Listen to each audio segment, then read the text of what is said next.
ఇప్పుడు స్వీట్లు తినడం, మనం ప్రతి పండక్కి స్వీట్లు నైవేద్యాలు పెడతాం, మనం ఫుల్గా భోంచేస్తాం. అవును. సో షుగర్ ఆబ్వియస్లీ అసలు వద్దని అందరూ చెప్తూ ఉంటారు, కానీ స్వీట్ అన్అవాయిడబుల్ అయిపోతుంది. మీరు ఏం వాడతారు సబ్స్టిట్యూట్స్? కోకోనట్ షుగరా, జాగరియా? స్వీట్ కొంచెం పోర్షన్, లాస్ట్ టైం కూడా చెప్పాను, కొంచెం రిలీష్ ఇట్. ఆ స్వీట్ కొంచెం చేయండి, భగవంతుడు ఏం కూర్చొని తినట్లేదు కదా, అది మన కోసం చేసుకుంటాం. వి నో యాక్చువల్లీ అక్కడ పెడతాం, కానీ అది కూడా ఎట్లా చేసుకుంటామంటే ఎనఫ్ ఫర్ అవర్ ఫ్యామిలీ, ఇంట్లో పని వాళ్ళందరికి ఇచ్చేంత, మనకి సరిపోయేంత చేసుకుంటాం, నాట్ ఫర్ గాడ్. సో చేసుకున్నప్పుడే కొంచెం చేసుకొని ఒక్కొక్క స్పూన్ తినేలాగా. అండ్ ఎవ్రీడే కాకుండా ఎవ్రీడే ఫ్రూట్స్ పెట్టండి.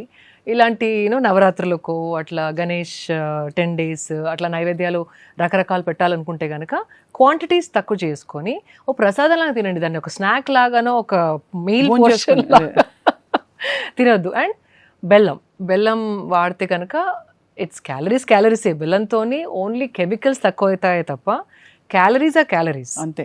అది గుర్తుంచుకోవాలి.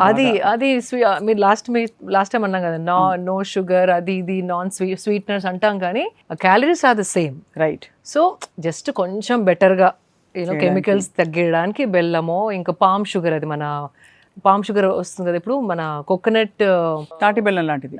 తాటి బెల్లం, ఎగ్జాక్ట్లీ. అది కూడా ఇట్స్ న్యాచురలీ బెటర్.